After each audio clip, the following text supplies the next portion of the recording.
السبيل إلى المعالي ونورا للهداية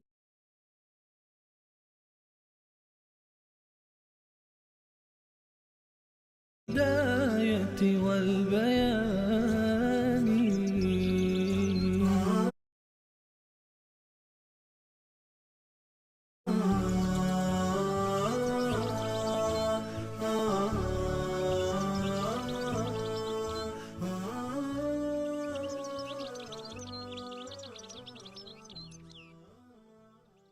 يا أيها الناس قد جاءتكم موعظة من ربكم وشفاء لما في الصدور وهدى ورحمة للمؤمنين.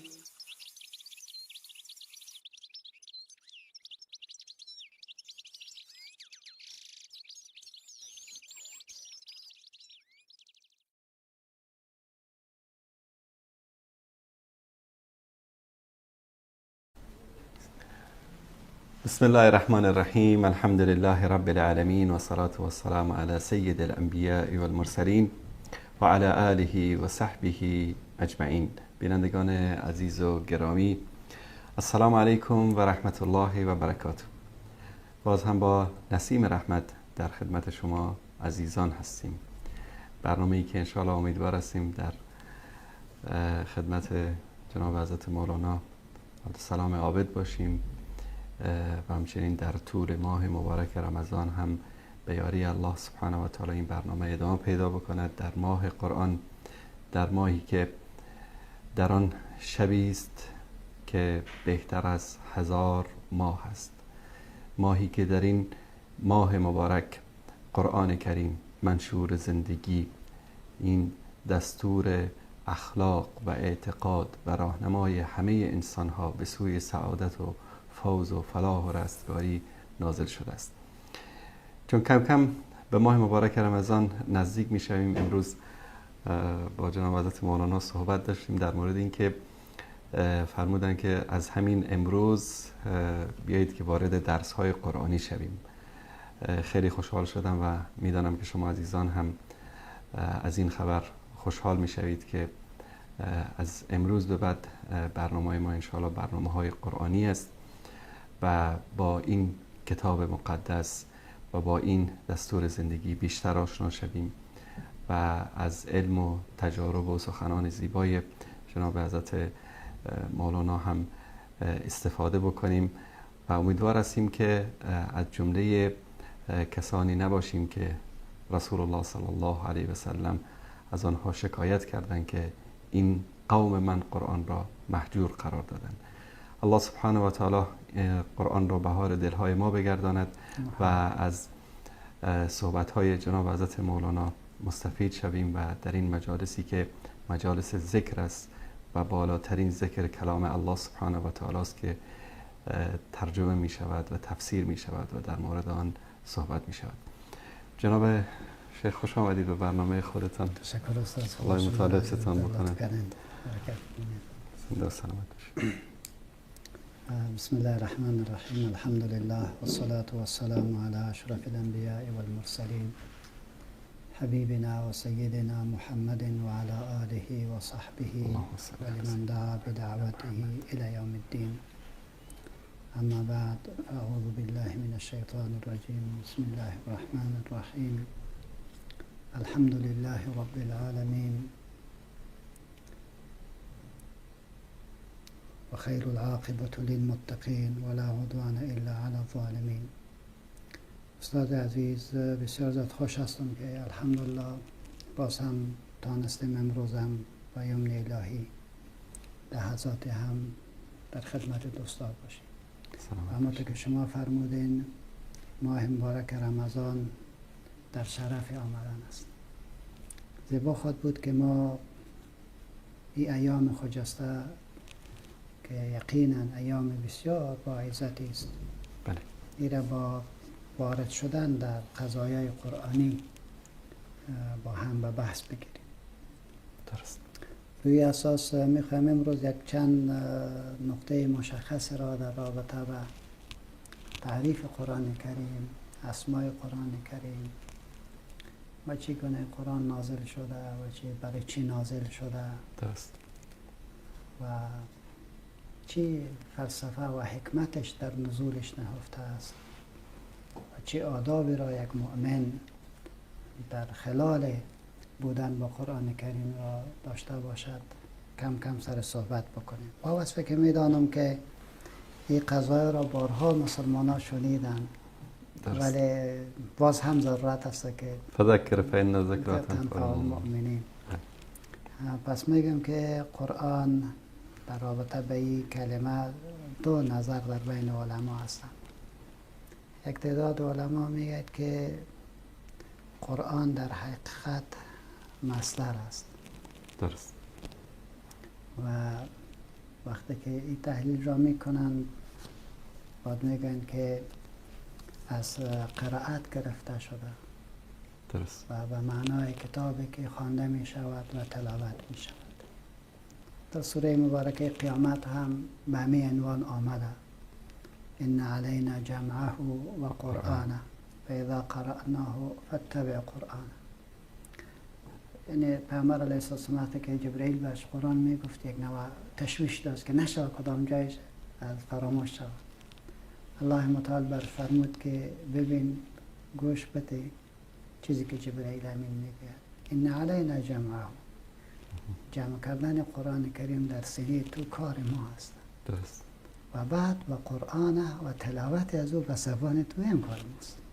هم در عبارتش هرگاه ما قرآن را بر بالای تو تلاوت میکردیم به مفاهیم از او خوب گوش بدیم. درست. بعد ایره ثم ان علینا بیانه، شرح از ایره ما میکنیم، یعنی هیچ تشویش نداشته باش. درست. هم ما جمع در سینه تو میکنیم هم ما شرحش میکنیم. به این تعبیر میگه قرآن گرفته شده از قرائت است. درست. و تعبیر دومی است که این گرفته شده از قرء است و معنای جمع. درست. این قرآن را چرا قرآن میگیم؟ به خاطر که جامع حقایق است. و این تعبیر هم جمعی از علما. تعبیر سوم هم داریم که نه، قرآن اسم جامد است و علم است به کتابی که از طرف الله متعال نازل شده. بحث اشتقاق را برمی‌دارد که به این نظر امام شافعی رحمت الله علیه در رأس است و جمعی از علمای دیگری هم از وی تبعیت می‌کنند. درست.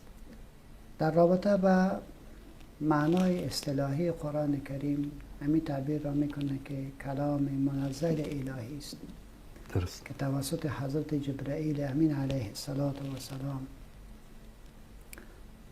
در مدت 23 سال بر قلب مطهر حضرت محمد بن عبدالله صلی الله علیه و سلم نازل گردیده، در حالی که در مصاحف نوشته شده و در سینه ها محفوظ است و بر آن عبادت صورت میگیرد.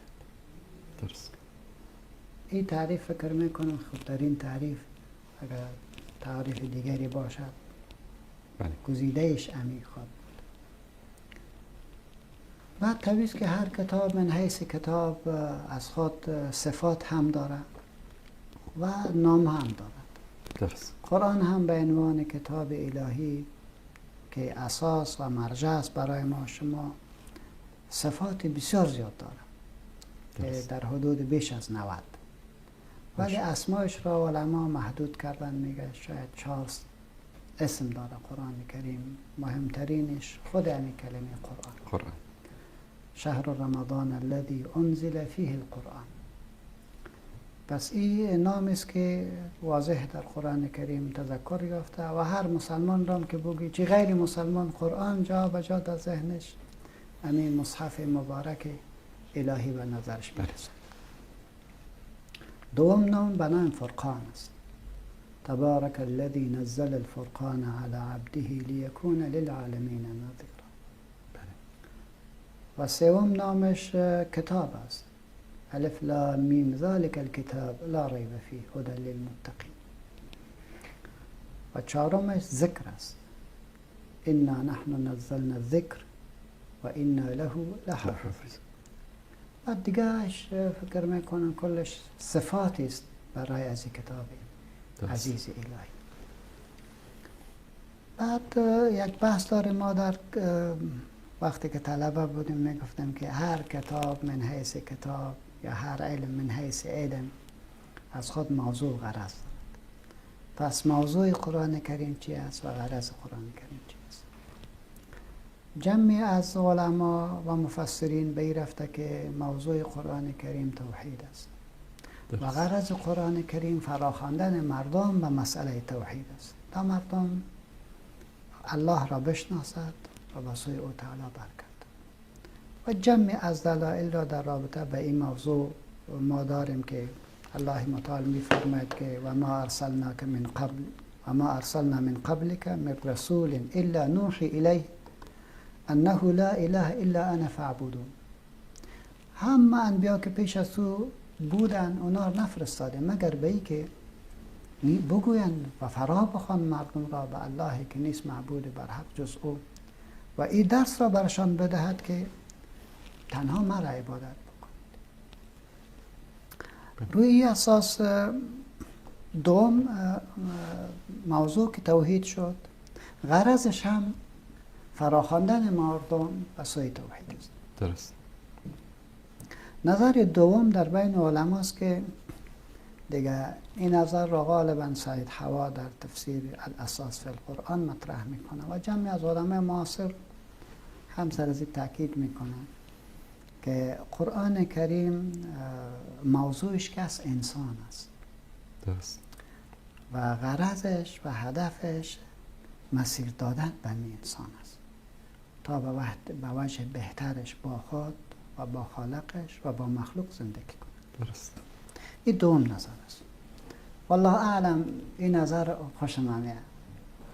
قرآن آمده برای انسان تا انسان را راهنمایی بکند. بنابراین مسئله توحید یک بخشی از این است. درست. در حالی که قرآن کریم مشتمل بر موضوعات بسیار زیادی است که انسان را با خودش چگونه زندگی ببخشد که بعد تزکیه است. یعنی مادامی که یک انسان دارای صفات خوب نبود، او همیشه در ستیز و در جنگ با خودش است. درست. خودش خوش نداره. انگامی که صفات صدق و وفا و امانت و شجاعت و ایثار، توکل، صبر، این در درون خودش استقامت پیدا بکنه، از خودش خوشش میاد. بعد دپرشن نمیگیریشه. قرآن این صفات را در وجود انسان تحکیم میبخشد. وقتی که تحکیم پیدا کرد بین رابطش با خودش خوب میشه. قرآن برای ما شما با اشکال مختلف بیان میکند که جهان که شما میبینید و چیزایی را که شما نمیبینید خالقش و موجدش الله است که با خود شریک ندارد، نه در علمش، نه در ارادش، نه در قدرتش و نه در تحفظ و کنترلش. همه مخلوق خداست. او به علمش آفریده، به ارادش آفریده. در خلقت از این مخلوقات از هیچ کس به اصلاح کمک نگرفته، نقشش نگرفته و اراده هیچ کس بر او تحمیل نمی شود. بنابراین او خالق است، یک و یگانه در آفرینش و بعد از که مخلوق را آفرید در کنترلش هم. تو نیست که ایره با کس دیگری واگذار کرده باشه، مثل که بعضی از فلاسفه میگه که الله چیزای کلان را پیدا میکنه، بعضی چیزای خردترک هست را ما میکنیم. یعنی بعضی فلاسفه والا و یک انسانایی که نامش را متاسفانه به نام قرآنیون گذاشتن در حالی که از قرآن بسیار فاصله دارن. اونایی تو میگه خداوند متعال ما را پیدا کرد دیگه که ما کار نداره دیگه. ما خودمون هستیم که قانونم جور میکنیم، خودمون هستیم که حلال میکنیم، خودمون هستیم که حرام میکنیم. راه خودم پیدا میکنیم. تو نیست. همه چیز در اختیار الله متعال است و اون مسلط بر اوضاع است. درست. از این خاطر توحید به معنای کلمه، چه توحید الوهیت، چه توحید ربوبیت، چه توحید اسماء و صفات و یا چه توحیدی که علمای متأخرین سرزو بحث میکنند، توحید در تشریع. درست. همه را در حقیقت ما در قرآن کریم پیدا کردن و رابطه که همین انسان با مخلوق هر چی که باشد رابطه انسان با انبیاء علیهم السلام، رابطه انسان با علما، رابطه انسان با فامیلش، رابطه انسان با غیر فامیلش، با قومش، با مسلمان، با کافر، با حیوان، با کل جهان.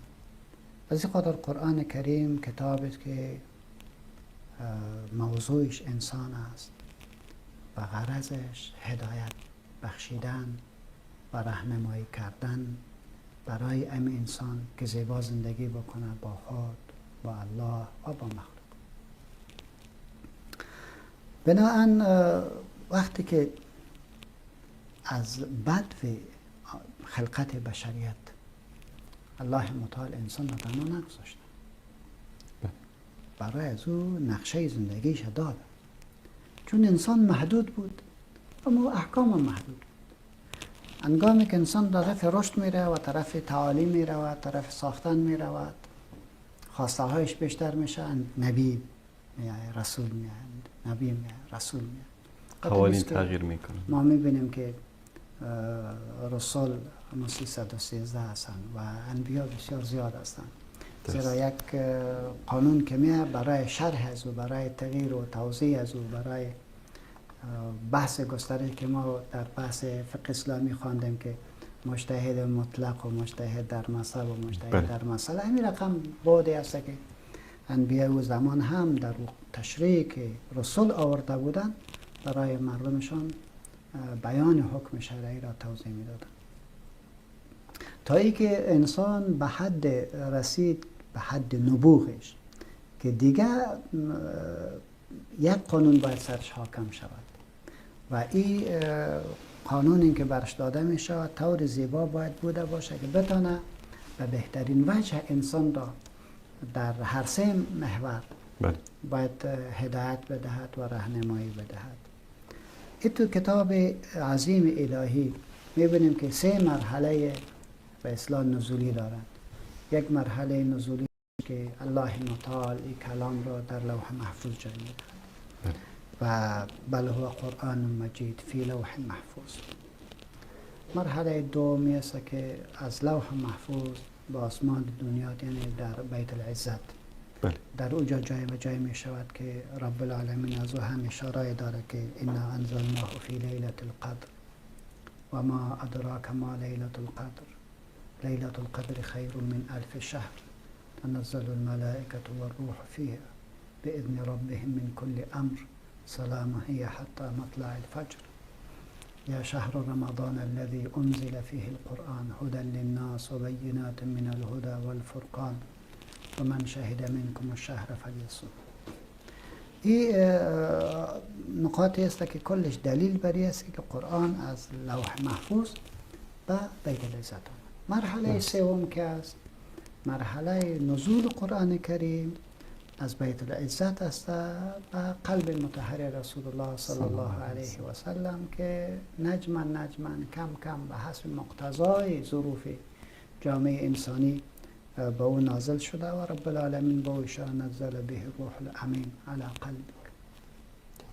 این قرآن را جبرائیل امین از بیت العزت گرفته و به قلب مطهر رسول ما صلی الله علیه و سلم کم کم نازل کرد. حالا وقتی که من میگم که تنزیل قرآن کریم یعنی کم کم به حسب واقعی و به حسب ظروف که نازل می شود، چندین موارد را بر ما شما نشان میده. یکی که یک جامعه که کاملا بی سواد است، یک جامعه که اصلا قوانین را ندیده و یک جامعه است که دنیای دیگری در حقیقت او را در یک جزیره گذاشته است. همین که جزیره العرب میگم یک جزیره خشکی بود، اینجا هیچ چیز هم نبود، از نظر فکری هم چیزی نبود، از نظر عقیدوی هم چیزی نبود. و ابن خلدون رحمت الله علیه به یک اشاره بسیار زیبا میکنه در مقدمش. میگه چرا خداوند متعال قرآن را یا پیامبر را در شام نازل نکرد؟ پیامبر را چرا در شام مبعوث نکرد؟ بله. با وصفی که بسیار زیبایی ها داشت و انبیاء علیهم السلام کلشان در اوجا آمدن، اوجا هم کار میشون.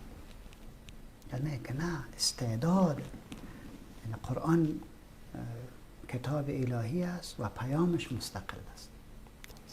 پیام مستقل ذهن مستقل را کار دارد که آگنده از ظروف و از تحولات گوناگون دیگران نباید باشه. در شام آرا و افکار آرا و مختلف، افکار مذاهب بود، مختلف، فلسفه و یعنی تو یک مردم حتما امروز میگفتن که ایرا جمعآوری کرده از امو آرا و افکاری که در مدارس مثلا رومیا در اون زمان در اون منطقه مطرح بود. طوری کمی الان هم یک تعداد شبه مطرح میکنن که سفر پیامبر به شام یعنی سبب شد که بله. بنا قرآن آمد در یک منطقه ای که بسیار مردم محدود زندگی داشتن. درست. اما از نظر آداب و اخلاق و روش ها با کس دیگری گری نخورده بودن. هم دارای صفات بسیار محکم بودن. درست است که مشرک بودن ولی بسیار مردم های جوانمرد بودن. دروغ یاد نداشتن. دشمنی هم که تو رک و راست میکرد، دوستی هم که تو رک و راست میکرد. دغلکاری و نفاق چطور که تو نداشت. بسیار مردم با جرأت. جریان ابو سفیان که در شام بسیار زیباست. در مورد پیامبر صلی الله علیه و آله میپرسن. هم میگه که میخواستم دروغ بگم اما نگفت. نمیتونه. یعنی این مردم است که باید تربیه شد. یعنی با گفته مردم امروز که نامرد نبودن یعنی نبودن. یقینا. امروز متاسفانه بعضی از مسلمان‌های نامرد ما داریم که در مقابل برادر مسلمان خود نامردی میکنن. متاسفانه. از خاطر داستان دیگه یادم اومد حال نمیکنه. متاسف هستیم ولی که هرگاه ما و صفات را از دست دادیم اکنون جای نداریم. صفات باید می بود. بسیار صفات بلند را رسول الله صلی الله علیه و سلم تعلیم داد و از او صفات تربیش کرد. درست. با او صفات تربیش کرد. هر قدر که ما این طرف آمدیم از او صفات دور شدیم، از او تربیت دور شدیم. وقتی که دور شدیم به این چیزی که امروز ما شما میبینیم جنایتی که مسلمان در حق مسلمان میکنه. سبحان الله از گفتن مسلمان در حق مسلمان جنایتی میکند که تعجب انسان میکند. چرا این کار میکنی؟ چرا؟ جواب کس نداره. متاسف هستیم. حالا این قرآن دویست که از خود یک حکمت و فلسفه هم دارد. چرا نازل می شود؟ چی گپی از دیری دنیا که به اصلاح قرآن باید متصدی از این امر شود. یک چیزی که ما گفته میتونیم تعمیم هدایت و شفا و موعظه برای انسان. هدایت باید پیدا بکنه. هدایت پیدا کرده نمیتونه تا که مریضش گم نشود. و وقتی که مریض شد باید یک موعظه این داشته باشه که بعد از او غلطی نکنه. 3 نقطه را در یک آیت برش تشریح میکنم. یک جا میبینیم که ذالک الکتاب لا ریب فیه هدی للمتقین الذين يؤمنون بالغیب ويقيمون الصلاة ومما رزقناهم ينفقون والذين يؤمنون بما أنزل إليك وما أنزل من قبلك وبالآخرة هم يوقنون أولئك على هدى من ربهم وأولئك هم المفلحون. در سوره اسراء آیه 82 میخوانیم که یا ایها الناس قد جاءتكم موعظة من ربكم وشفاء لما في الصدور وهدى ورحمة للمؤمنين. پس قرآن آمد به عنوان از اینکه این کتاب هدایت است. بس مسیر میدهد. مسیر میده که چگونه خوب زندگی بکن. به هر بخش از حیاتت که میخوای. این قرآن مسیر دهنده است و هدایت محض است. در وقتی که هدایتت کرد بعد بر تو میگه که تو باید جور شوی، مریضی های دور کن. از این خاطر یک بحث در قرآن کریم ما داریم به نام تحلی و تخلی. اول تخلی میکنه کل رذائل را، رذیله در عقیده، رذیله در اخلاق، رذیله در تعامل، کلش او سپرد. پاک باید شوی، این کثافت ها را او سپرد. بعد قضای خود پیشکش میکنه میگه به این آراسته شد. این صفات را در درون خود بگذار. از این خاطر قرآن شفا است. لما فی الصدور، با او گندگی هایی که از جاهلیت و از رسوم جاهلی و از جهل و از خرافات باشد کلش بد میشود. و در اخیر بر میگه و موعظه، پند هم نصیحت هم هست که جور خوشودی مثل که دکتر دوا میده باز برش میگه این چیزا را نکنید. نمیشود که خدا مسلمان بودی با در مجالس مشرک و بیدین و کافر میشین سرشور بیتی باید بگید چی کنیم؟ مثلا خدا باید مسلمان بگی با چی میگه، والا فرق نمیکنه دیگه که یک دفعه کلیسا هم بریم چی میشود. دیروز یک جای رفته بودیم پیش سلمان دیگه، دست سلمانی چی بود؟ یک نشانیه که صلیب چاپش کرده بود. دوستمون برش میگه که علامه صلیب است. من میگه خوب مردم وقتا خوش آمدید نصب یعنی چی؟ دیگه من گفتم والا افسوس به همت یک مسلمان دیگه هیچ بحثم کتش نکردم، اصلا چیزم نگفتم. گفتم لیاقت امیرم نداره که عالم کت زو دیگه فلسفه گفته برم و دیگه 5 دقیقه مشکل ما هم کتش حل نمیشه. فقط همون قبل گفتم که اسلام مطالعه کن، برگرد یک بار به اسلام. پس قرآن کریم شفا است و موعظه للمتقین و موعظه للمؤمنین. این یکی از مهمترین نکاتی است که قرآن کریم برای همین آمده. دوم هدفش انذار است. مردم رو میترسونه که او انسان تو همیشه در روی زمین نیستی. تو فکر نکنی که تو انسان هستی. فکر بکن که امروز یک نفر 1 دفعه خوبی بکنه، 2 دفعه خوبی بکنه، 3 دفعه خوبی بکنه، 4 دفعه خوبی. 4 خوبی که امروز که چی میکنه؟ غلامش میشی. صاحب گفته میگه دیگه هر جایی که رفتی نامزور میگه تو خوب آدم است، تو خوب آدم چاپلوسی کرده بودی. چند خوبی امروز کرده؟ 4 تا خوب. بله. الله با تو چقدر خوبی کرده؟ تو را آفرید احسن تقویم، عقل برات داد، عمر برات داد، علم برات داد. این کل امکاناتی که تو در دنیا می کلش برات داد. تو یک بار میبره ببین چقدر زیباست. رنگش که تو صحبت میکنه دینی وقت میگه مرا نخوری که پخته نشده، رنگش که دیگرگون میشه باز میگه برم دار خودش به زبان حال برات میگه بچین که میفته وقت است. ایره بر تو میگه طریقه استفادهش عجیب است، مزهش عجیب است. سبحان الله، انسان تعجب میکنه. با 10 ها و 100 ها رقم میوه است که آدم نمیفهمه که خدایا چه ذاتی عظیمی است. این خوبی را برداد. این پهلوی دیگری که آدم میبینه که عرفان و معرفت این عجیب است. ایرم برداد، پدر، مادر، قوم ایرم برداد. و فی انفسکم فلا تبصرون. دلایل در وجود خود، دلیل در آفاق. این کلش نادیده میگیری، اعظم الله سر الله چلیپا میکشی و هیچ یکی از این نکات رو در نظرت نمیگیری. بس یعنی بسیار جالب است. سعدی رحمت الله علیه یعنی خیلی جالب به دور از همه وجود انسان و همه چیزا میگه هر نفسی که در اون میرود ممد حیات است و چون بیرون میآید مفرح ذات. پس در هر نفس 2 نعمت موجود است و هر نعمتی را شکری واجب. کدام از ما می شکر کردیم؟ نفس بکشیم بگیم الحمدلله. پس بیرون امی که رفت اگر نبرآمد انسان میمیره. افسوس است به انسانی که یا با الله منکر است، ملحد است و یا هم مشرک. کل چیز را الله آفریده، باز یک از دیگه با خدا شریک میکنه. خدا کنه فلان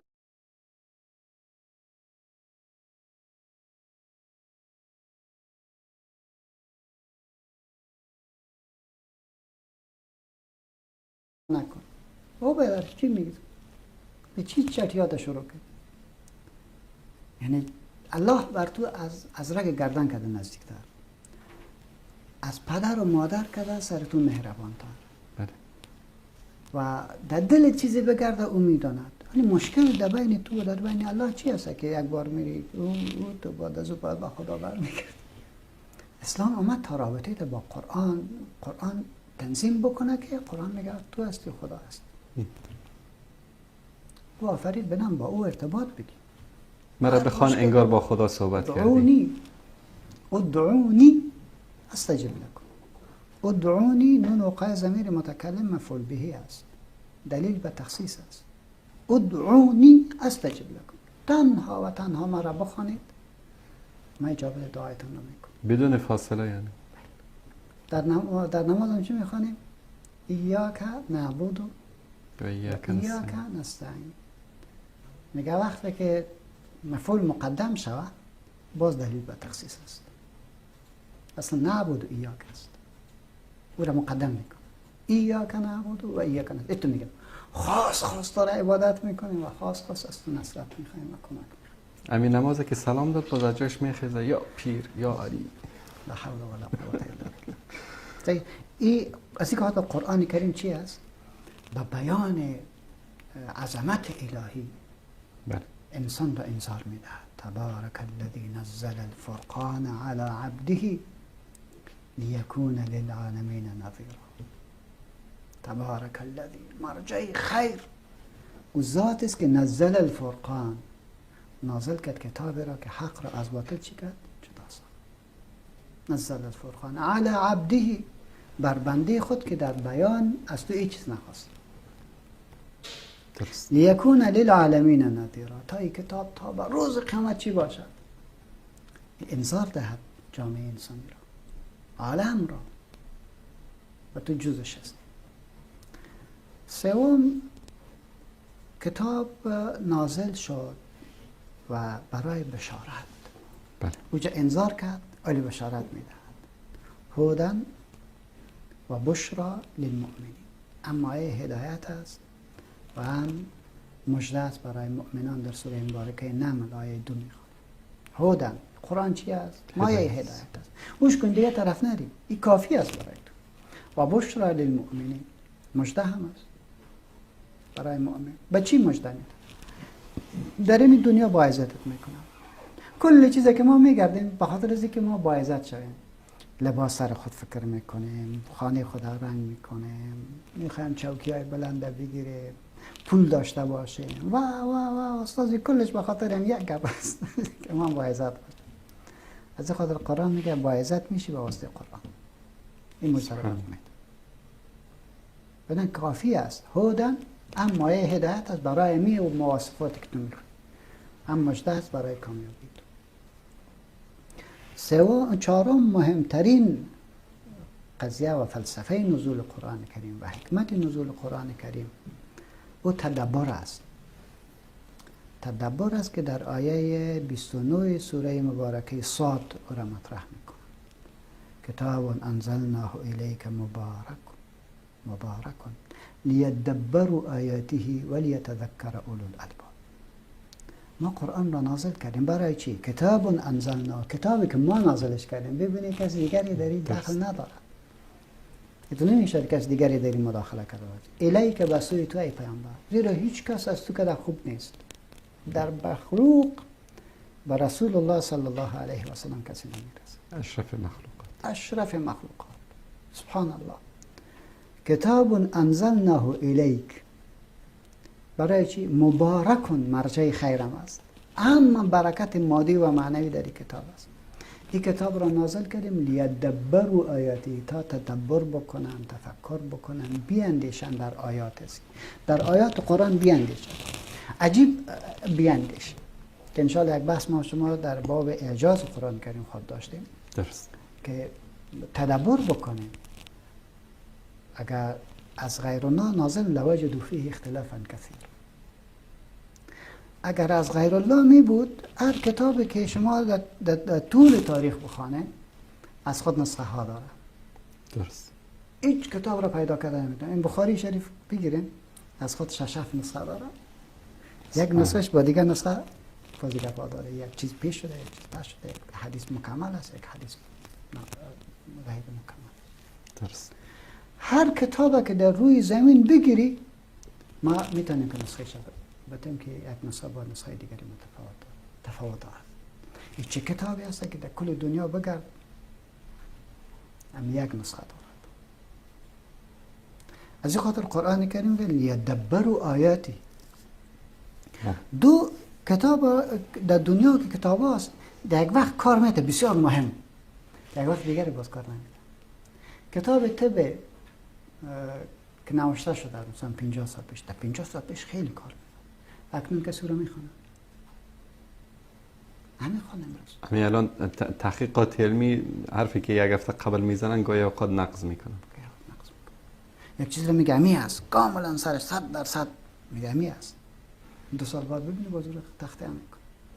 این چه کتابی هست که 1400 سال از نزولش میشه؟ اکنون هم میگه من حاکمیت میکنم. تحدی هم میکنه که تحدی هم بیاره میکنه، تحدی میکند که ما میخوایم حکومت بکنم و حکومت رو به اساس چی تعلیم میکنیم؟ به اساس منطق بلند. از درست. قرآن که کسی منطق بلند داره؟ هرگز. پس این عجیب است که مسلمان در آیاتش باید تدبر بکند، بیاندیشد و فکر بکند. هر قدر که فکر میکنه میگه لیدبروا آیاتی و لیتذکر اولو الالباب، تا متذکر شود، بیدار شود صاحبان خرد. صاحبان خرد بیدار شود. اولو الالباب، الباب جمع لب است، لب خالص شی را میگه. خالص شی یعنی چی؟ یعنی چیز دیگری در او گرد نشده باشه، از کینه، کدورت و موضوع دیگر نباشه. عقل خالص بیدار شونده است با واسطه قرآن کریم، درست. بلندش میکنند. بنابراین پنجم حکمت و فلسفه در نزول قرآن کریم که ما تحلیل بکنیم، میفهمیم که بهترین وسیله خروج از تاریکی و ظلمت است. این تاریکی در زندگی شخصیت باشد، در فامیلت باشد، در کشورت باشد، در دنیا باشد، در هر بخشی که باشد. بله. قرآن بهترین وسیله است که انسان را از تاریکی و طرف روشنایی ببرد. الف لام را کتاب انزلناه الیک لتخرج الناس من الظلمات الی النور باذن ربهم. در سوره مبارکه ابراهیم آیه اولش الف لام را. چرا حروف مقطع داری جواب؟ این را آورد تا ما را بفهماند و دلیل بده که خوب فکر بکن. زیرا عادت مشرکین نمی بود که قرآن خوانده نمیشد میگفتن که والقوا فیه لعلکم تغلبون، یک قال مقال کنید که فضا را خراب بکنه.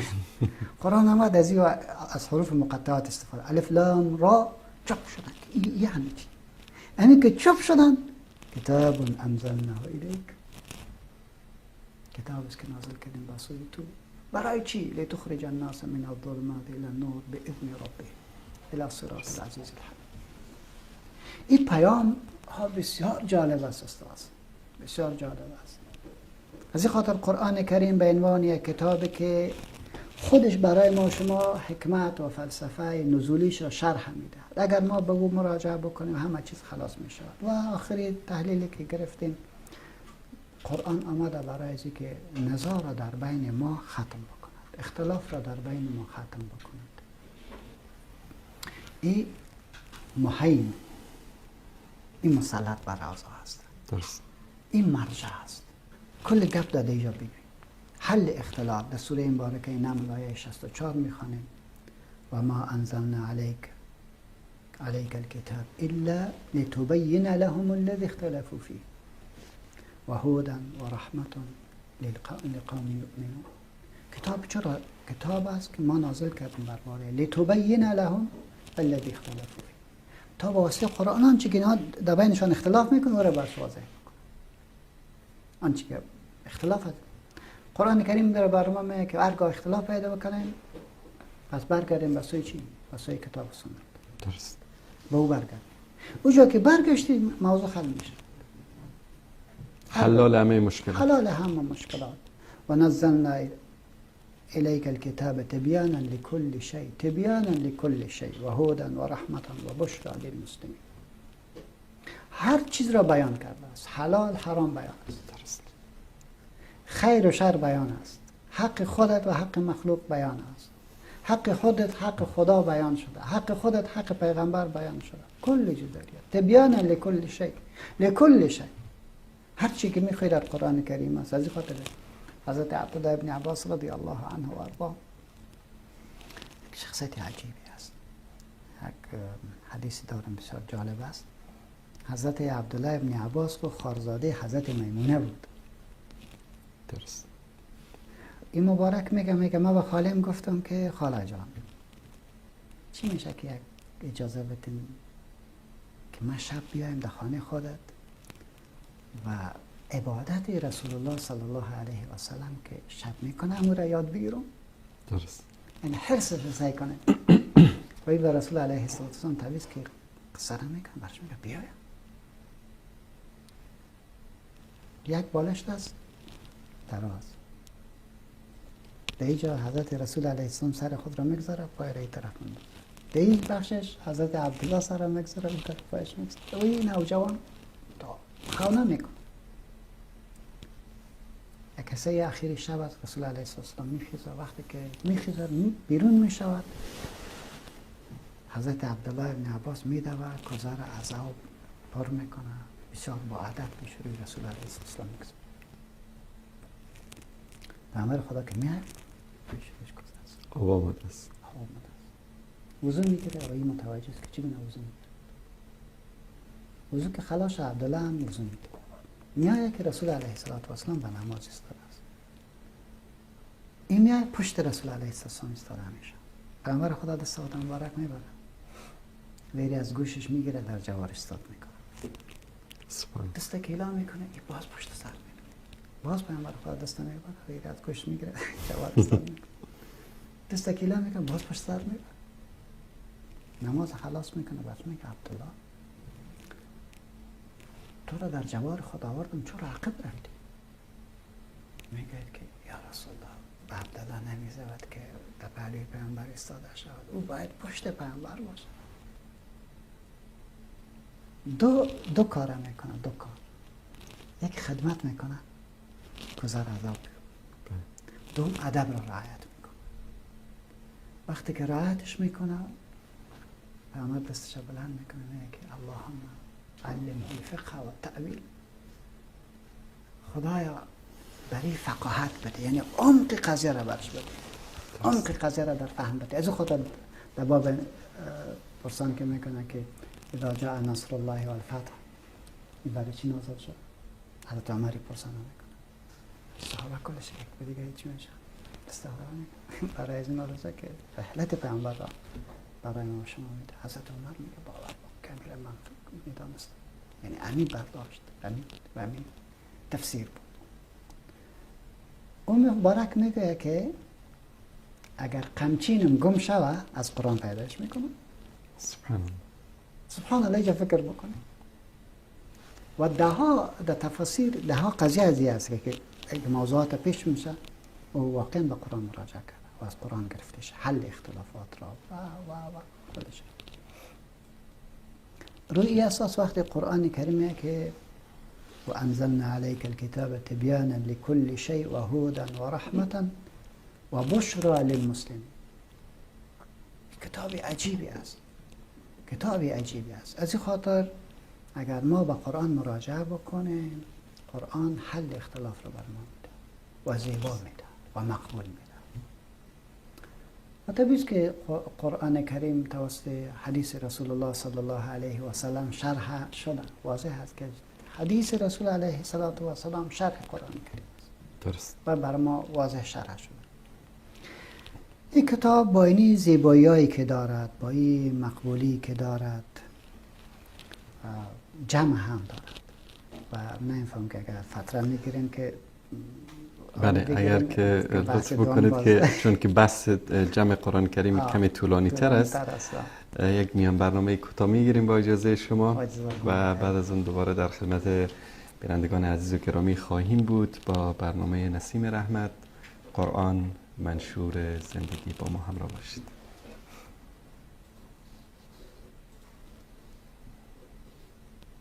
منم قرآن، منم راه سعادت، منم آن راهنمای راه عزت، منم آن گل بهار آشنایی، ز من تابند عرش کبریایی. منم درمان درد بینوایان، وجودم هر جفا را گشت پایان. منم خورشید تابان هدایت، منم مهتاب دل در لیل ظلمت، منم مهتاب دل در لیل ظلمت. منم آرامش هر جان خسته، منم رمز و کلید کار بسته، منم منجی ز آتش‌های سوزان، درون قبر تو هستم فروزان، درون قبر تو هستم فروزان. کلام من کلام ذوالجلال است، بنوش آبم که آب من زلال است. منم قرآن بهار آشنایی، نهفته دارم از سر خدایی. منم شافی منم شاکی منم نور، منم شافی منم شاکی منم نور. منم قدرت منم عزت منم شور، منم قدرت منم عزت منم شور. منم قرآن منم برهان روشن، منم قرآن منم برهان روشن. منم سلطان منم بستان و گلشن، منم سلطان منم بستان و گلشن. منم قرآن منم راه سعادت، منم قرآن منم راه سعادت. منم آن رهنمای راه عزت، منم آن گل بهار آشنایی. ز من تابند عرش کبریایی. منم درمان درد بینوایان، وجودم هر جفا را گشت پایان. منم خورشید تابان هدایت، منم مهتاب دل در لیل ظلمت، منم مهتاب دل در لیل ظلمت. منم آرامش هر جان خسته، منم رمز و کلید کار بسته. منم منجی ز آتش‌ها سوزان، درون قبر تو هستم فروزان، درون قبر تو فروزان.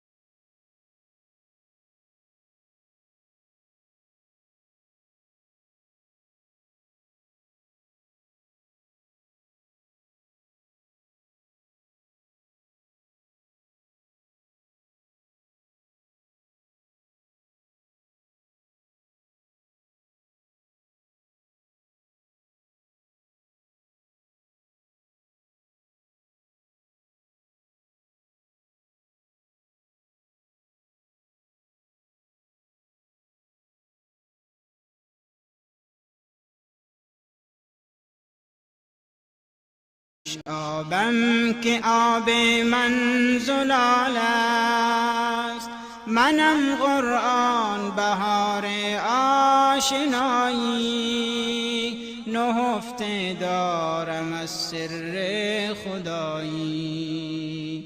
منم شافی منم شاکی منم نور، منم شافی منم شاکی منم نور. منم قدرت منم عزت منم شور، منم قدرت منم عزت منم شور. منم قرآن منم برهان روشن، منم قرآن منم برهان روشن. منم سلطان، منم بستان و گلشن. منم سلطان، منم بستان و گلشن. منم قرآن، منم راه سعادت. منم قرآن، منم راه سعادت. منم آن راهنمای راه عزت. منم آن گل بهار آشنایی، ز من تابنده عرش کبریایی، ز من تابنده عرش کبریایی.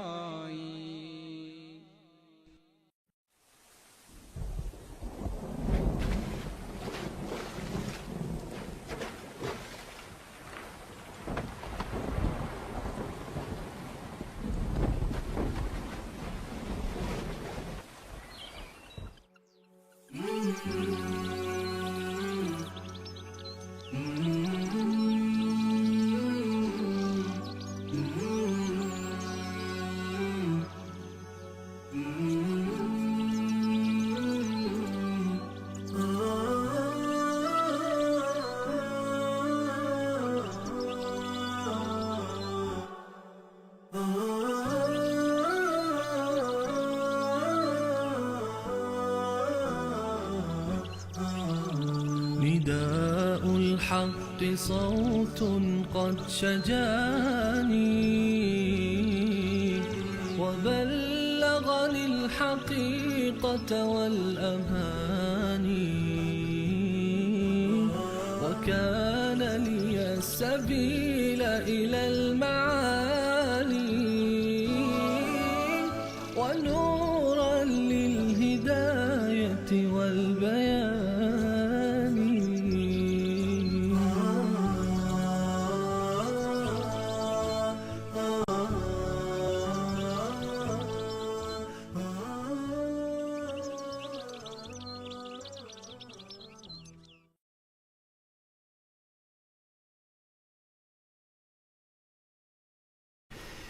با سلام دوباره خدمت بینندگان عزیز و گرامی، با نسیم رحمت و برنامه قرآن منشور زندگی در خدمت شما عزیزان هستیم. و قبل از میان برنامه در مورد قرآن کریم، اسماء قرآن کریم و سبب نزول قرآن کریم و همچنین حکمت و فلسفه فرستادن این کتاب جاویدان الهی، این معجزه جاویدان رسول الله صلی الله علیه و آله و سلم صحبت کردیم با جناب حضرت مولانا عبدالسلام عابد. سلام دوباره خدمت شما. و جمع‌آوری قرآن کریم موضوع خیلی مهمی است که شاید بعضی از بینندگان اطلاع نداشته باشن که قرآن کریم چگونه نازل شد، چگونه جمع‌آوری شد و این گونه آماده برای ما رسید. جزاکم الله خیرا استاد. بحث اول خوی است که قرآن با او عظمت شأنی که دارد و با او اهمیتی که دارد، درست، ممکن نیست که رسول علیه السلام در رابطه با جمع‌آوری از او به تفاوت می بود. ممکن نیست. و در حالی که کل قضیه خلقت تعلق به این کتاب می گیرد. سبحان الله. آیا می شود که ما بگویم که این کتاب همون تو سرسرک سرش تیر شد؟ ممکن نیست. بنابراین ما باید قطعی به اذعان داشته باشیم، باور داشته باشیم قاطع در این وجود دارد. قرآن زمان رسول صلی الله علیه و سلم جمع شد. بنابراین این یک موضوعات بسیار مهمی که باید بهش التفات کرد. رسول علیه الصلاة و السلام در حدود 40 نفر کاتب وحی داشت. هنگامی که آیه نازل شد او را تلاوت میکرد، فوراً او را نوشته میکردن. آیه دیگه، سوره دیگه که نازل میشد باز رو برمی‌دید که این سوره مستقل درست به اینجا جایش بود. دیگه آیت که می‌بینید از او بالا بانش، از او پایین بانش، مکمل برای کتاب وحی را تحلیل میکرد. ولی تأکید بیشتری رسول علیه السلام به حفظ سینه بود. سبحان الله. این مثل که این قاری صاحبای ما سبحان الله که قرآن ایت یاد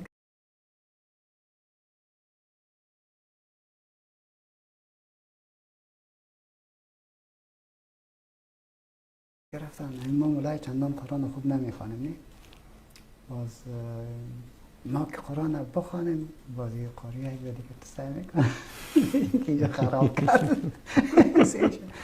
میفهمه که ما در کجا خراب کرده درک میکنه یک ما که تغییر بتی باور بکنم یعنی ما در بیشتر بکنیم گوشایشان خلاص میشه به قد دقت اینا را گرفتن از این خاطر همین موضوع که حفظ قرآن کریم در سینه وقت انسان میفهمه که با حفظ قرآن کریم بشینه و یکی از دوستایی که تشمیعات دوزن رسال کار میکرد متاسفانه که نامش فراموش کردم از جمله حافظه قرآن کریم بود موضوع بر من گفت که همسر من حافظ قرآن کریم است از خواهرای سودانی بودن درست و او پروفسور بود در باب قرائت تجوید قرآن میگه برای ما گفت که قرآن صحیح نمیخونی یک 6 ماه پیش قرآن رو برد یاد بودم یعنی سبحان الله در حالی که او خودش درس تعلیم قرآن داشته شده بالکل قرآن حفظش عجیب است و از این خاطر یک دوستا که خود کارخانگی واره بگیره قرآن غلط کسی بخونه و حافظه دیجا ششته باشه یعنی هر قدر که دیگه طرف التفات بکنیم چک برد ملتفت میشه که خرابی کنیم در مد در شد این زبر رو زیر خو بگذار اینجا خو بیخصت آواز میکنه بنان تأکید رسول علیه السلام در جمعآوری قرآن کریم در سینه ها بود از این خاطر پیامبر علیه السلام قرآن را در نمازها میخواند و دلیل داریم که یک صحابی میگه پیامبر علیه السلام در نماز پیش شد سوره بقره را شروع کرد من گفتم که خالی خلاص میشه باز گفتم خب خیر سوره بقره خلاص میشه با این درازی که داد فورا آل عمران شروع کرد این چی رقم شد باز بیشتر دیگه سوره را شروع کرد یعنی قرآن کریم در سینه های اصحاب کرام و شاگردان رسول علیه السلام به شکل بسیار منظمش تنظیم شده و این در حقیقت دلیل در جمع‌آوری قرآن کریم است. دو با کتاب وحی هم چی کرده بود؟ این را درج میکرد و دقیق میکرد سوره که تکمیل میشد باز مکملش سرش نوشته میکرد مکمل سرش نوشته باز میگه که این سوره بعد از فلانه قبل از فلانه از این خاطر است که میگم که قرآن کریم در زمان رسول علیه السلام چی شده؟ جمع شده ولی کاغذ نبود در رشبلک شانه شتره نوشته شده در لیف خرما نوشته شده در پوست حیوانات نوشته شده بنان فکر بکنید که چقدر چی داره یک قرآن کریم در با کمبود این قضایا شاید که یکی لیف خرما باشه که دیگه رشبلک باشه که دیگه سنگ لشن باشه که دیگه ولی عنوان مصحف رو بر خود نگرفت وقتی که در جنگ یمامه به یک تعبیر 70 نفر صحابه و تعبیر دیگری در یک کتاب ما خوند میگه 500 نفر از حافظای قرآن کریم شهید میشه درست از جمله حذیفه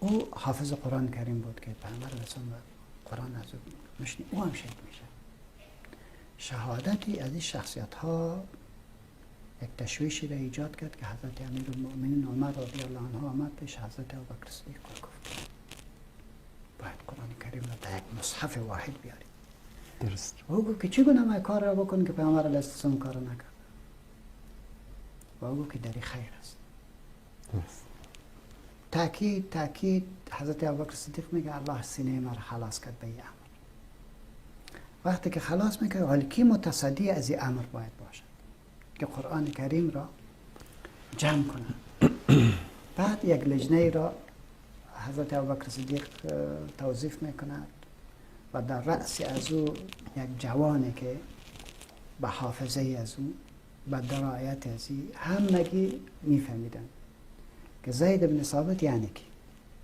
که یکی از روزا پیامبر علیه السلام گفت که کسی می بود که زبان عبرانی را سوریانی را یاد می داشت که انجال از یا خلاص می شدم که یا چی می گوید از یهود و نصارا یهودی ها حضرت زید بن ثابت 10 روز خود گم میکنه میره در قریه از او و پس می گفت که یا رسول الله مکمل زبان یاد گرفتیم مشکلی باشه هر مشکلی باشه دیگه حلش میکنه. حالا فکر بکن که چی حافظه‌ای بود، این چی ذکاوتی بود و خودش مکمل حافظ قرآن کریم.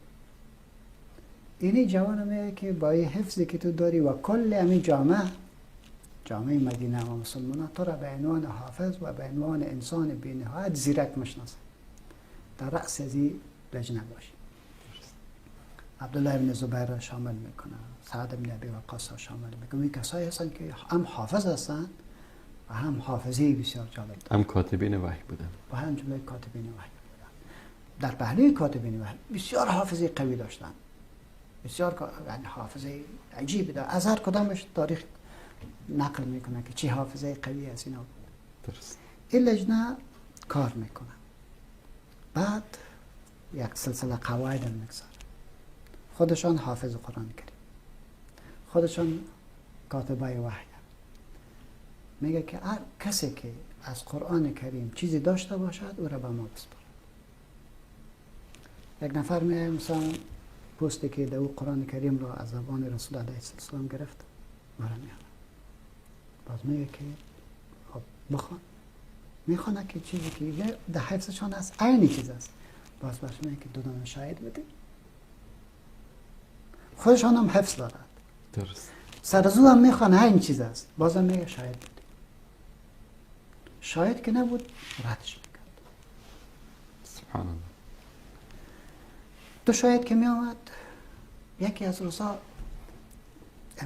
کل قرآن جمع شده، یک آیت جمع نشده. اینا حفظش هست که دزیا هسته، درست. ولی از اهل مدینه و صحابه نمیان. لقد جاءكم رسول من انفسكم عزيز عليه ما عنتم حريص عليكم بالمؤمنين رؤوف رحيم. نمیان. میگه که یک بار میگه که دمی آیچی هستن که ابو خزیمه انصاری رضی الله عنه و ارضاه او را میاره که همین آیت است. باز میگه که شاهد بده. ما میگه که شاهد من ندارم، حضرت رسول علیه السلام ایره نوشته کرد. ایره میخواه که رد بکنه، که ردش میکنه. صحابه دیگه از لجنه آواز میگه ایره رد نکن، زیرا ما در مجلس رسول علیه السلام نشسته بودیم، یهودی قرض خدا خواست پیامبر خدا بود که ما باید ادا کنیم. رو آورد به طرف ما که شما شاهد هستین که ما قرض زیر دادم. گفت کلگی چپ شده، چون در قضیه داخل نبود. گفت خزیمه دست خدا بلند کرد که یا رسول الله قرض از خبیثه دادی. من پیامبر خدا باش میگه چی گونه گواهی میدی در قضیه که تو علم نداری؟ واسه میگه یا رسول الله تو از آسمان با ما سخن میگویی. چی گونه ممکن است که در این دور پی یهودی باز تو دروغ بگو؟ پیامبر خدا که من شهید له خزیمه کفا. خزیمه که در چیز گواهی بده کافی است. ضرورت به دو شاهد نیست. یعنی چگونه خداوند متعالی را در تاریخ زنده نگاه میکند. پس خزیمه انصاری آمد و این آیت لقد جاءکم رسول من انفسکم علیه ای را خواند. مصحف تکمیل شد، پوره شد به نام مصحف امام و حضرت ابوبکر صدیق رضی الله عنه. کل صحابه سینه های جمع و خوشوقت شدند که یکی از بزرگترین کارها صورت گرفت. درست. خب حضرت ابوبکر صدیق که رحلت کرد، همین مصحف آمد پیش حضرت عمر رضی الله عنه. حضرت عمر که وفات کرد، این مصحف آمد دخترش حضرت حفصه مادر ما و شما درست. او را گرفت. خلافت حضرت عثمان رضی الله عنه در این خلافت امی آذربایجان امروز ما در اینجا مجاهدین در چی بودن؟ در جبهه بودن و مجاهدین را قماندان همون منطقه دیگه هم از حضرت عمر خواست که باید مجاهدین برش بفرستن. حضرت عمر هم از مختلف جای برش یک گروه فرستاد. در نماز شام استاده میشه که یکی میگه ملکی یومیدین، میگه مالکی یومیدین، یکی میگه والضحی، دیگهش میگه والضحی. اختلاف چرا مالکی یومیدین نگفت؟ ماذا عبدالله شنیدم که میگه مالکی یومیدین، تو چرا برای میگی باید ملکی بخوان؟ ما خود درس گرفتیم والضحی از حضرت عبدالله بن مسعود و میگه ما از حضرت عبدالله ابن عباس شنیدیم که تو میگی مشاجره شد. حذیفه ابن الیمان رضی الله عنه و ارضاه در اون مجلس بود که در جبهه بود، از همونجا پس حرکت کرد، همین نو رسید و فورا حرکت کرد و حضرت عثمان رضی الله عنه گفت که امیر المؤمنین این مردم را گیر بگو قبل از اینکه تباه شوند، قبل از اینکه یکدیگر را تکفیر بکنند. ما عربا میفهمیم که مالک گپی نیست و الضحی و الضحی گپی نیست. قرآن نازل شده به 7 احرف. حالا این مردم نمیفهمه، یه عجم هستن، خراب میکنه یکدیگر را. گفت چی کنم؟ گفت قرآن را پس یک مصحف را رایی که به سرزمین ها که از او کلگی درس بگیره و به لهجه قریش باید بگیره. راه همین است. همون لجنه که ابوبکر صدیق توظیفش کرده بود، اون لجنه چی میشد؟ باز توظیف میشد. و حضرت عثمان رضی الله عنه برش میگه که قرآن را نوشته کنه و بله جایی که عام از خوب، جایی که اختلاف پیدا کنیم به لهجه قریش بود. این اساساً کارتان باشه. قرآن کریم را می رقم جمع کردن با لهجه قریش در آوردن. هر دیگر که می شد همی کارشان را باز به حضرت امیر المؤمنین نسبت. حضرت عثمان رضی الله عنه کارشان که می دید باز یگان تصحیحاتی در رسم الخط آورد. زیرا در این تصحیحات بسیار جالب بود. بطور مثلا رب العالمین که در سوره فاتحه شما میخوانه یه گم است، در حقیقت سرش یک مد داره. درست. به همین شکل ابراهیم، به همین شکل باز درست. اسماعیل این کلش عجیب است. این کلش تصحیحات حضرت عثمان است. سبحان الله. هنگامی که سالهای گذشته در مصر یکی از جوانان سر بحث میکرد که از نظر علوم ابجدی و ریاضیات بسیار بلند امروز که چگونه ما ببریم قرآن کریم را که بتانیم به اساس از او زمان نزول و مکان نزول پیدا کنیم. درست. سرزی بحث میکرد. میگه که اگر امی رب العالمین را بتانیم یا اسحاق را یا امی حرف اگر نوشته میکردی کل معادلات گفته ای سوره از بین میره، چرا یک حرف زیاد میشد. سبحان الله. و وقتی که ما جمع میکنیم چون دو حرف زاید نیست معادله کم میشود. امی قاعده دقیق نمبر آمد و ما فهمیدیم که اعجاز عجیبی در این افته است و چی اما الهامی است که خداوند متعال یا کشفی است که خداوند متعال برای حضرت امیر المؤمنین عثمان رضی الله عنه میده که در قرن 20 سرزی بحث شگوفایی میشود و ممکن در قرن 21 و 22 کاملا تکمیل شود و ما به همون حالت برسیم که هر سوره را وقت نزول و مکان نزولش را هم از روی علوم ابجدی و ریاضیات تثبیت بکن. بعد به یک تعبیر میگه که 4 مصحف، به تعبیر دیگر 6 مصحف از مصحف امام گرفته می شود که از حضرت حفصه گرفته شد، حضرت عثمان را گرفت و به اساس از او 4 مصحف به یک تعبیر که او به شام و عراق و مصر و مصحف امام یا به تعبیر دیگری به کوفه و به بصره و به شام به یمن به اینجاست فرستاده می شود. خب یا 6 نسخه یا 4 نسخه و یک نسخه به نام مصحف امام بود. درست. به این شکل قرآن کریم از نظر قرائت هم چی شد؟ یکی شد. قبلا از نظر تدوین شد. در زمان حضرت عثمان رضی الله عنه قرائت واحد شد. در زمان حضرت ابوبکر صدیق به مصحف واحد تبدیل شد. ولی عجم ها طبیعی که خطوط اسلامی بلندتر میشه، رقعه اسلامی بالاتر میرفت، عجم ها زیاد مسلمان شدن، به زبر و زیر زیاد نیاز داشتن، به نقطه گذاری زیاد نیاز داشتن. اما بود که در یک تعبیر را میکنه که ابوالاسود دولی این کار کرده که قرآن کریم نقطه گذاری کرد و اعراب برش داده. بعض علما میکنه شاگردای ابوالاسود دولی که از که یحیی ابن عمر است او این کار کرده و در ضمنش نصر ابن عاصم کوفی این کار کرده. این 2 نفر با همه جا عبدالملک به حجاج ابن یوسف دستور داد و حجاج ابن یوسف 2 نفره که در نحو و معانی بدی و قرائات دست بسیار بلند داشتن چون این کار را کردن. و بعض علما که ابوالاسود دولی هر دو تعبیر انشاءالله اگر این رقم بگه مستقیم او بود و تحت اشرافی است. در ابوالاسود دولی یک قضیه را که من خوانده بودم اینطور بود که میگه وقتی که برش گفته شد که کار را بکن، باز گفت که بسیار سخت کار است. باز حجاج خون بسیار آدم عجیب بود، کسی را گفته بود که سر راه از او بشین و قرآن غلط بخون. گفت چه رقم قرآن غلط بخون؟ که انعمت علیه. دیده که خان یک باری چی میگه عمر لکه؟ گفته که اگر اعراب نتی نقطه گذاری نگوین کلگی هم غلط میکنه. پس بنا که علم امرای تو است باید جورش کنی. از او بعد بازی آمد بهترین اما کسایی که نحو و صرف و بدی و قرائت را بلد بودن یک گروه کلان یک راشاندن تقریبا 30-40 نفر را. بعد از او بازو میگفت که مثلا چگونه پیش باشه، میگه هرگاه زبان خود را جمع کردم شما باید پیش یک چیز بنام پیش همین رقم کسره و ضرب چیزا رو تعریف کرد و این 2 نفر را از 30 نفر برگزید که اینا باید در خطوط جور بکنن. این در حقیقت امو اعراب و نقطه گذاری بود. درست.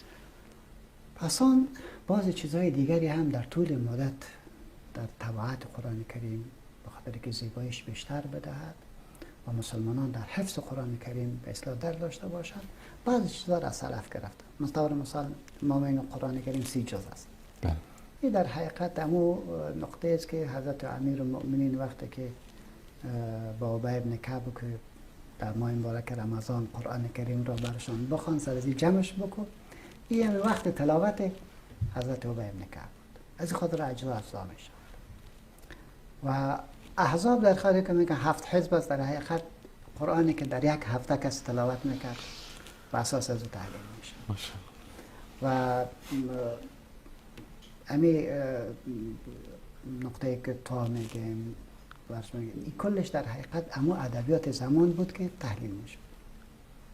با امو اتفاق شد. پس آن امی ادبیات امروز ما که هستن ندایه، کامیه، سوالیه، چیزا که ما میشیم در خط میخواستن که امی موضوع را در قرآن کریم جای به جای بکنن که قرآن تبع بکنه. این نکات وقتی که فتوا را میبرن به لجنه اونا گفت که اجازه نیست. از او هیچ کس حق نداره که در قرآن کریم به اساس ولو که خوب است دیگه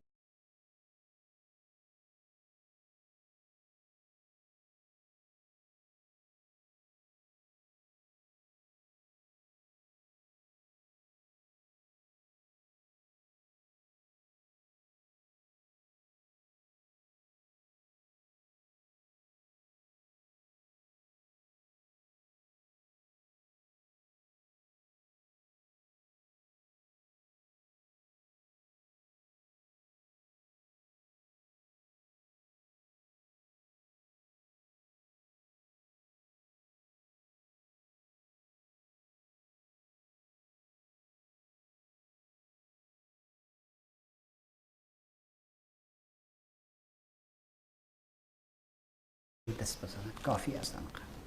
بنابراین ما وقتی که در متن قرآن کریم مثلا راجع میکنیم امو قرار است و در پایین که در تفسیر داخل میشیم باز میبینیم که از ندایه، کامه، سوالیه از کلش استفاده شده است. پس گفته میتونیم که قرآن کریم این مراحل را کلش طی کرده و این کلش در حقیقت برای ما شما امیر میده که کتاب به شکل به نهایت صحیح و به توجه به نهایت قویه. رسول علیه السلام و صحابه و تابعین کلگی به این متوجه هستند. حتی به اندازه چی میکنه که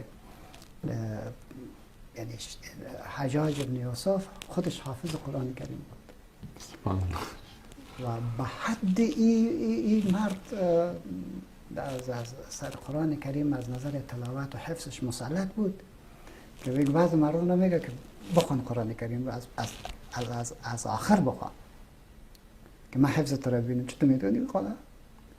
یعنی به این اندازه انسان بسیار تیزی بود و وقتی که یک کسی برش میاد ما میگوید که چی هسته خیر است یک چند نفر بگو میگم جال ما رو ختم بکو که انطاکیه و اسلام مردمی هستن که داستان خضر و موسی علیه السلام برش میگه یک دو نقطه را هست بوده دو نقطه را که زیاد بکنی این مشکل ما هم حل می شود. عجب. بازی گفت که این کار را میکنی در روز عید یار سر زد و این نشان داد که در قرآن کریم دست نزنید. قرآن با ما حالتش باید بوده باشه و زیبا باید باشه به هر صورت تقدیرش رساد. الله متعال برای ما شما توفیق عنایت بکنه که با اون جدیتی که علما با قرآن کریم زحمتی که کشیدن الله متعال ما را توفیق عنایت بکنه که این کتاب را بیشتر بخوانیم و این بحثی که اکنون میخوایم عرض بکنم آدابی که به یک مسلمان زنده هستن با قرآن باید داشته باشد. اول خب یک روز دیگر روز من عرض کردم که آداب در حقیقت تقدیم کردن یک حکم به زیبایی که لازم است برای صاحبش است. قرآن کلام الله است. هر قدر که ما آداب را رعایت بکنیم به همون اندازه ثواب بیشتر میگیریم. پس لا تقل الف لام میم حرف بل الف حرف و لام حرف و میم حرف. هر حرف اقلا 10 ثواب و در نیکی برت میته در گناه ته میرسونه. اگر آداب را رعایت بکنی و یضاعف لمن یشاء شاید 700 شاید بیشترتر تنها یک حرفش اما خوبی ها را برای ما شما عطا بکنه. از این خاطر اول ادب را که ما باید محکم بگیریم حسن استماع است. قرآن را خوب گوش بکنیم. این غلط است که یک طرف قرآن را گوش میگه یک طرف اصلا پای ما دراز بوده باشه و بی تفاوت بوده باشیم در حین گپ بزنیم کسی دیگری مناسب نیست. فاستمعوا له و انصتوا اذا قرئ القرآن فاستمعوا له و انصتوا لعلكم ترحمون. لعلكم ترحمون تا مورد رحمت خداوند متعال قرار بگیریم و این وقت میشه که ما درست گوش بدیم. وقتی که گوش بدیم دوم ادب به ما پیش میشود که درست یگان بار خودت میخونی خوب گوش میکنی، از استادت گوش میکنی خوب گوش کن، کس دیگه میخوانه خوب گوش کن. در وقت در نماز ایستاده هستی امام قرآن را میخوانه خوب گوش کن، ذهنت تیت نکن، متوجه شو که چی گپ است. وقتی که ما که نماز صبح مرسان خواندیم یک کسی را بگم که امام کدام سوره را خواند باور بکن نصفش فراموش میکنه که چی را خواند. ما که خورد بودیم باز یگان با پرسان میکرد که قایمشان که نماز رفتی سوزه که ما بکنیم بله صاحب رفتیم. خب چی خوند؟ خودش خود بود به این صورت پرسان میکرد که در صفحه آخر ما بود. این خاطر است که باید حسن استماع به معنی ازی که استیعاب بکنیم مفاهیم قرآن کریم را باید بدانیم. دوم نکته ای که اگر خود ما میخواندیم ترتیل را رعایت بکنیم. ترتیل را رعایت بکنیم. یا ایها المزمل قم اللیل الا قلیلا نصفه او انقص منه قلیلا وزد علیه ورتل القرآن ترتیلا انا سنلقی علیک قولا ثقیلا. پس اگر ترتیل رعایت شد قرآن را واضح بخوان ورتل القرآن ترتیلا قرآن را واضح بخوان واضح و با دقت کامل بخوان. ورتل القرآن ترتیلا واضح بخوان و با دقت کامل بخوان. و این حکم است که ما باید در ذهن داشته باشیم. وقت رمضان مبارک انشاءالله میگه نگذاریم که حافظه قرآن کریم هم بر ما خوانده برن نه ما بفهم ختم یک شبه و دو شبه و سه شبه. میگه کسی را گفته بود که چی است قرآن با ما در نماز تراویح بخوان. بازی که چه رقم قرآن باید بخوان چند رقم قرآن یاد دارم.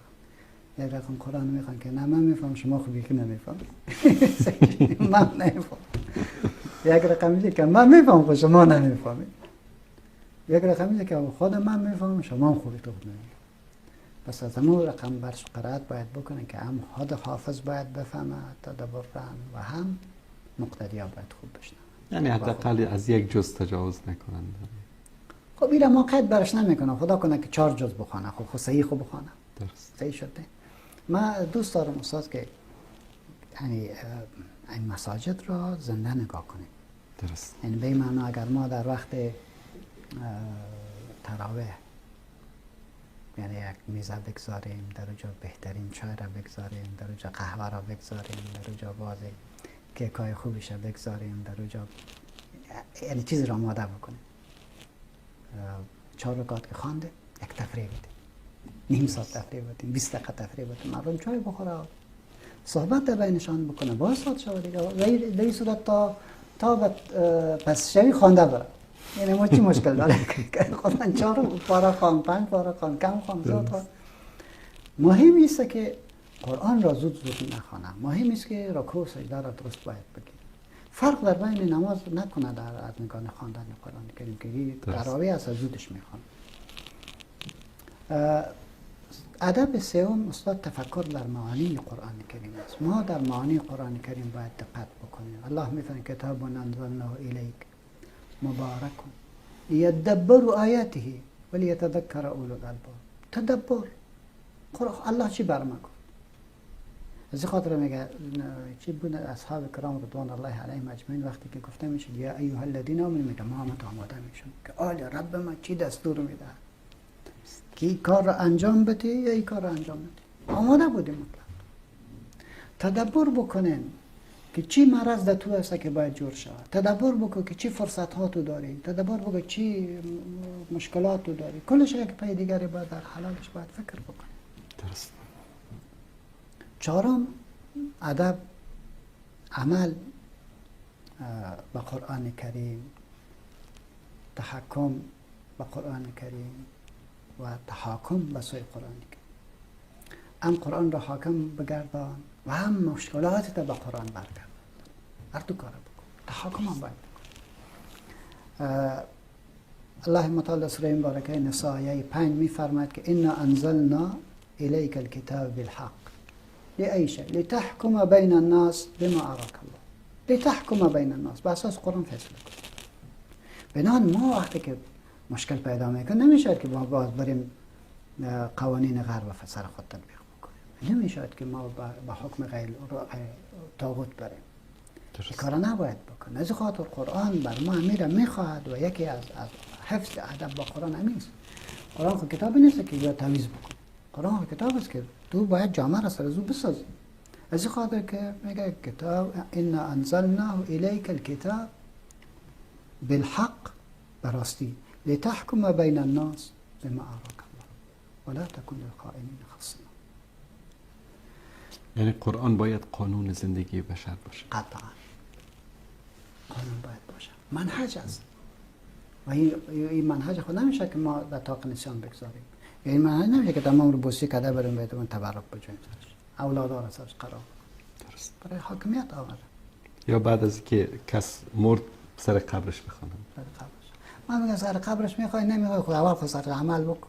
صحیح شده. ولی خود نمیشه که قرآن کریم چی کفن مرتک است.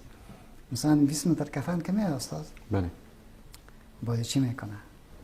باز از خود مردک خلاص شد با یک تعداد داره با چی میگه با قرآن کریم هم با اون یک پوش میتازه همون کفن. لا حول ولا قوة الا بالله. و قرآن کریم را میگیره سر تکان نوشته میکنه و سر مرا میندازه. کسی را گویی که برادر کنه برای خود از این پای از این مرده خوی کتاب الله را بلند کنه. همین ادب خود رعایت کن. قارش میاد. و برادر کنم اگه آیا اجازه هست که ما قرآن کریم را در قدیفیم نوشته کنم در گردم دار بودم؟ اگه این کارا بکنم کلی که غال مغال میکنه. ولی مرده خستاد شدن نمیزنن و تو سرش مندازی. فرق از او چی است؟ یعنی من حیث یک مسلمان خدا باید اصلاح بکنیم. با قرآن بیادبی را نکنیم. از خاطر گپ آخری مایی است که قرآن کتاب بسیار بلندی است. یکی از ادبش است که با طهارت و با پاکی او را برداریم. هم از نظر فکری باید طهارت داشته باشیم که حکم قرآن را بالاتر از حکم خود ما و از حکم هر کس دیگری بدان. هم از نظر دست دادن ایران باید فلا اقسم بمواقع النجوم وانه لقسم لو تعلمون عظيم انه لقرآن كريم في كتاب مكنون لا يمسه الا المطهرون تنزيل من رب العالمین افبهذا الحديث انتم مدهنون لا يمسه الا المطهرون. درست است که اینجا بحث سر ملائکه است. و ما میرم میگه که تو دیگه بی وضو خود دیگه دست نزن دیگه. هر قدر که ما این 5 نکته را رعایت کردیم باز قرآن امروی ما صحبت میکنه. قرآن دیگه دروازه‌ش به قلب ما باز میکند. قرآن لذتش دیگه به ما میده. سبحان الله بعد از زندگی با قرآن شروع میشه. چنان سکون برات میده که هیچ جای سکون را نگرفتی. چنان خوشی برات میده که در هیچ جای خوشی را نگرفتی. چنان عطر زیبایش میده که در هیچ جا نگرفتی. الا بذکر الله تطمئن القلوب. الله متعال نصیب ما شما بکنه. رب العالمین توفیق عبادت را با تلاوت قرآن نصیب ما بکنه و تدبر در آیاتش را الله متعال نصیب ما بکنه. رب العالمین به اعمال زشت ما نبیند. الله متعال توفیق عنایت بکنه که در این ماه مبارک که پیش رو داره و این ایام خجسته‌ای که پیش رو داره خود را با قرآن عادت بده آمین. و قرآن را ربی قلب ما الله بگرداند و الله متعال مشکلات کل ما شما را حل بکنه. آمین. جزاکم الله خیر. الله سبحانه و تعالی شما را حفظ بکنه که انشاءالله بتوانیم در طول ماه مبارک رمضان ماه قرآن در خدمت شما باشیم و تفکر و تدبر در آیات قرآن را با شما یک جا انشاءالله انجام بدیم. تشکر میکنم از تک تک شما عزیزانی که تا این لحظه بیننده ما بودیم. قرآن عظیم است که باید تعظیم شود. قرآن کریم است که باید تکریم شود. تعظیم و تکریم قرآن کریم خواندن آیات این کتاب مقدس و عمل کردن به آن است. تا برنامه دیگر که باز هم با قرآن منشور زندگی در خدمت شما عزیزان خواهیم بود. همه تان را به پروردگار متعال میسپارم و صلی الله علی سیدنا و حبیبنا محمد و علی آله و صحبه اجمعین و السلام علیکم و رحمت الله و برکاته.